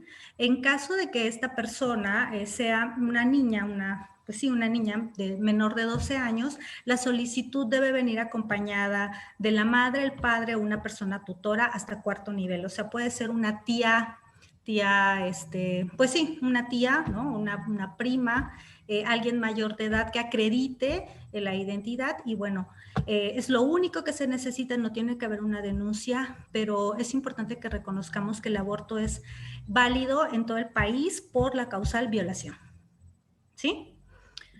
En este sentido, pues les digo, afortunadamente vamos avanzando, o sea, la marea verde está creciendo desde América Latina a nivel global y ahora se ve representada en México, y voy a empezar justo por esto, o sea, ahora y a partir del 2019 en Oaxaca, en la Ciudad de México en el 2007 y este año, ¿no? En menos de un mes, hemos logrado el avance del reconocimiento de estos derechos que atiende a recomendaciones internacionales, a declaratorias de la Suprema Corte. Bueno, ya les decía yo, a todo este movimiento también y a toda esta aplicación de los estándares de derechos humanos en estos estados. Y ahora la despenalización del aborto hasta las 12 semanas es una garantía, es un reconocimiento de un derecho de las mujeres de estos estados que no tendría que ser en distinción con otros, pero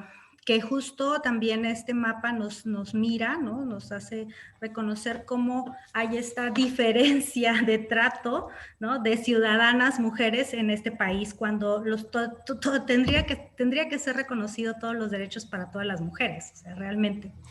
No tendría que haber esta distinción, sin embargo la hay, y bueno, así de manera muy rápida, comentarles, les decía yo, el aborto es reconocido en todo el país por la causal violación. En estados que aceptan el aborto en los mismos términos que los estados marcados con azul, además de malformaciones graves del feto. O sea, aparte de la violación, malformaciones graves del feto en estados colocados de morado. Bueno, ya dije los de la interrupción. En Guanajuato, el aborto legal solamente se da en caso de violación. En Yucatán, en los mismos términos que los morados, o sea, por malformaciones, también está vigente la causal por inviabilidad económica de la madre. Es decir, que ya tengo 4 hijos y no puedo mantener otra criatura, ¿no? Otra vida, ¿no? Hacerme responsable de otra persona. Entonces, pues es válido para estas mujeres. Y en el estado de Yucatán y en Chiapas, el aborto legal en los mismos términos que los estados marcados con morado, en cualquier etapa del embarazo en caso de violación, ¿no? O sea, ahí también está reconocida la causal violación en cualquier etapa del embarazo. Bien. En el estado de Oaxaca, ¿cómo estamos en temas de causales? Es decir, la interrupción legal del embarazo no está penalizada, ¿no? No es un delito, ¿no? Por las siguientes causas. Una, y que estas ya estaban, ¿no? Que la vida o la salud de la mujer embarazada corra peligro. 2, que el embarazo sea resultado de una inseminación artificial no consentida. Es decir, no di mi autorización y eso puede generar un tema de violencia también obstétrica. Bueno, recordemos que el tema de las violencias van concatenadas también, ¿no? Por eso el tema de los derechos no pueden ser, o sea, dependen unos de otros, ¿no?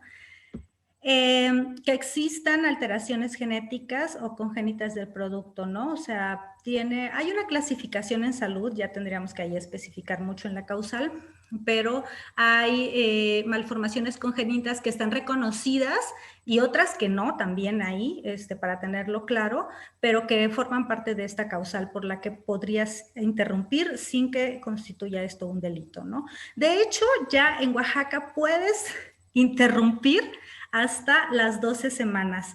No tienes que dar una razón de nada, o sea, ahí es en donde entra la interrupción voluntaria del embarazo, o sea, es mi voluntad por la razón que sea, no tengo que argumentar ninguna de las anteriores, sin embargo, las anteriores existen todavía, o sea, que puedes solicitarlo de esta manera también, ¿no? Digo, después de las 12 semanas, pues podría ser una de estas causales, si es que hubiera en esta situación, ¿no?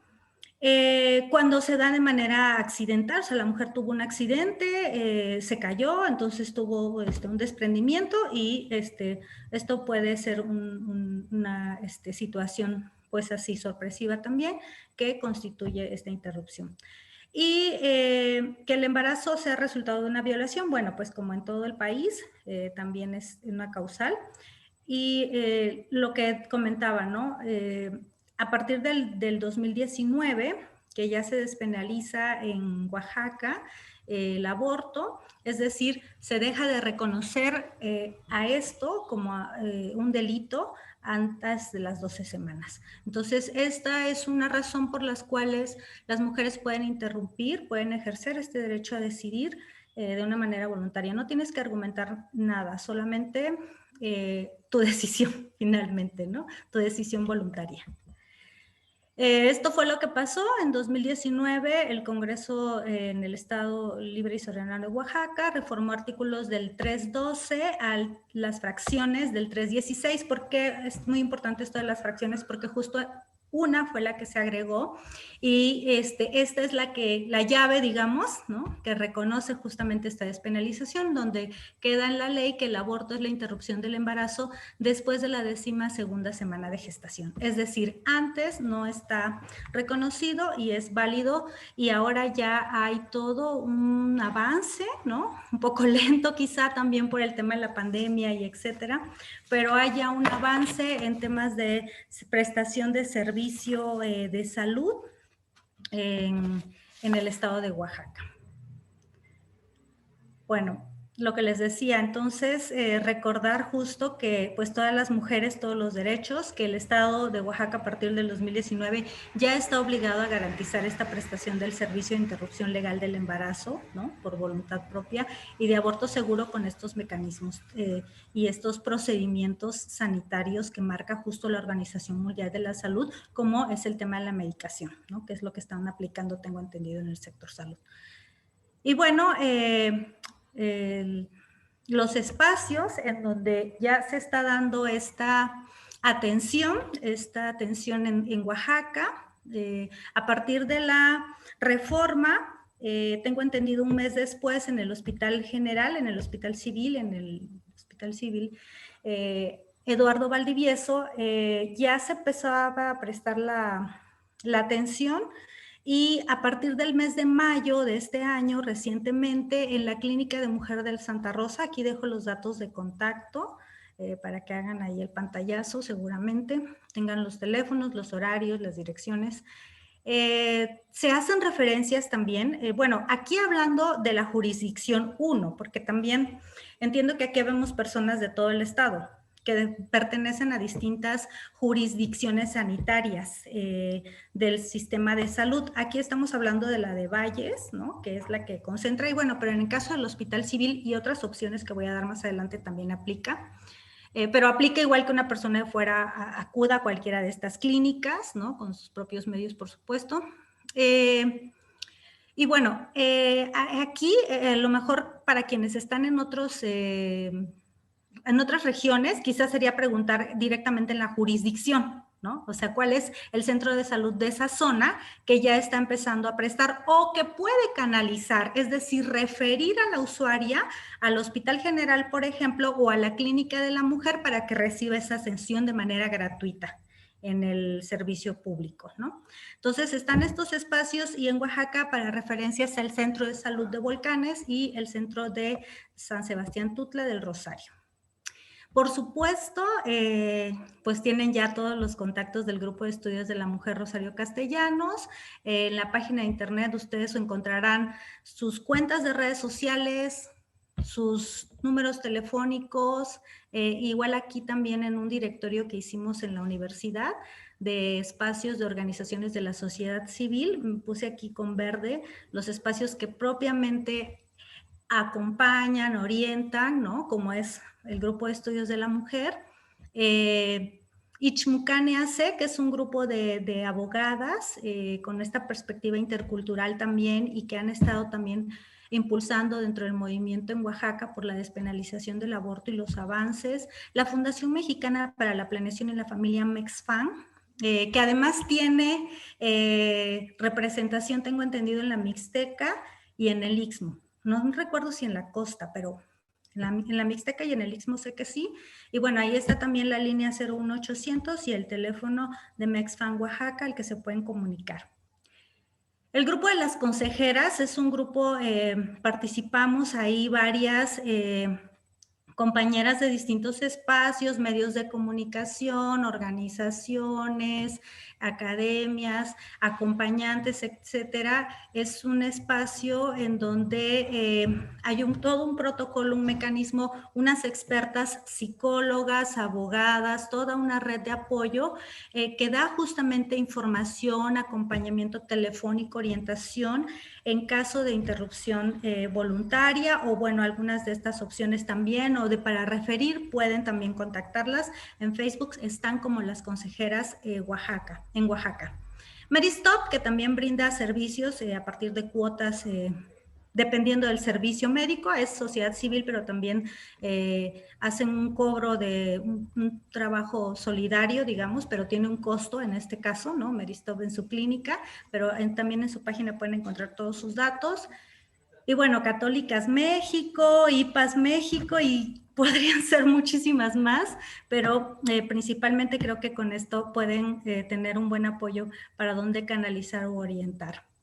¿Qué se necesita en el sector salud para, y ya con esto voy cerrando, qué se necesita para el sector salud para que brinden o soliciten la atención?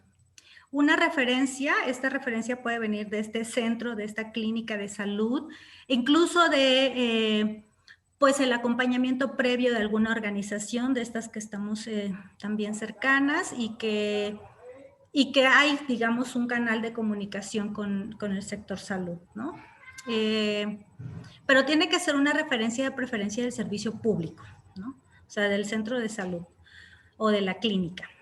En una identificación, el INE en este caso, para quienes sean mayores de 18 años. En caso de ser una persona menor de 18 años, aquí sí se necesitaría de la tutoría de alguna persona. Tendría que ser un familiar igual puede ser una tía, puede ser una abuela, no sé, una hermana que sea mayor de edad y que pueda acreditar justamente esta identidad. El comprobante de domicilio lo solicitan, aunque no es, de hecho no son requisitos indispensables todos estos, ¿no? Pero digamos que de los imprescindibles o que sí pedirán mayoritariamente justo es la CUR, la identificación, la que sea, digamos, o si es menor de edad con tutora, tutor, y la persona acompañante, por supuesto. Esto es lo que más están solicitando, según tengo entendido de pláticas con la gente de la Secretaría de Salud. Entonces, pues estos son los datos. Si alguien tiene o tuviera una situación y lleva un ultrasonido previo, entonces también esto, pero es opcional, o sea, esto puede ser una ayuda, pero es opcional finalmente, ¿no? Y bueno, pues sin más, yo les agradezco y pues vamos al ejercicio y vamos a tener tiempo seguramente para conversar. Espero que haya quedado clara la información. Traté de ajustarla al tiempo. Muchas gracias. Muchas gracias, Yanile. Muchas gracias por la presentación. Nos están preguntando si las presentaciones se van a subir a la plataforma. La respuesta es sí, sí se van a subir a la plataforma. Y también aprovecho para mencionar que si alguna persona no pudo estar el día de hoy de manera sincrónica, también a partir de las 4 de la tarde estará disponible justamente esta presentación del conversatorio con las 3 ponentes. Y a partir de aquí ya no estará disponible, sino que nos vamos a hacer nuestro trabajo de equipos. En este momento nuestras coordinadoras estarán enviando vía WhatsApp las indicaciones y los casos que vamos a trabajar. Son 4 casos, estamos integrando 20 equipos. Entonces, en la parte de arriba, como lo hemos hecho en sesiones anteriores, en la parte de arriba aparece el número del equipo en el cual están participando. La selección es aleatoria, se integrarán 20 y cada conjunto de equipos van a tener que trabajar solo uno de los casos. Vienen 4, pero del equipo 1 al equipo 5 trabajarán solo el caso 1. Del equipo 6 al 10 trabajarán el caso 2. Del equipo 11 al 15 solo trabajarán el caso 3. y del 16 al 20 trabajarán solo el caso 4. En ese sentido nos vamos a ir a trabajar, algunas de nosotras vamos a estar atentas a las necesidades que vayan surgiendo en los grupos, pero básicamente lo que les pedimos es identificar el tipo de violencia y establecer una ruta mínima de intervención de 3 pasos. Esa sería la actividad. Posteriormente regresaremos a sala y un representante, una representante por equipo, solamente tendremos 4, una de cada caso, que van a participar exponiendo los resultados y después abrimos una plenaria para poder retroalimentar y posteriormente nuestras ponentes también van a estar disponibles para poder abordar sobre este tipo de casos que vamos a ir a analizar en nuestros equipos. Entonces, si alguien tuviese una pregunta previa, y si no, iniciaríamos con la etapa de integración de equipos. Recibimos muchas gracias, muchos saludos en el chat y muchos comentarios que los iremos abordando. Muchísimas gracias. Entonces nos vamos a trabajar con nuestros equipos y nos vemos en 25-30 minutos. Les comentamos que todo el equipo de monitoreo estará en un equipo independiente para que no tengan que estar en los equipos de trabajo con compañeras, compañeros que van a estar realizando el estudio de casos. Muchísimas gracias, Sol. Entonces,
Hola, buenas tardes, ¿me escuchan?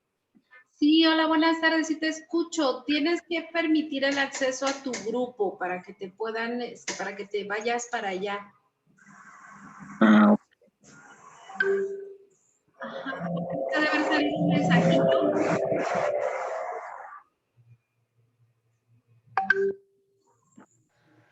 Hola, buenas tardes. Hola, Elvira, te pido si por favor le das entrar a tu grupo. Por ahí te va a salir un mensajito para que puedas ingresar.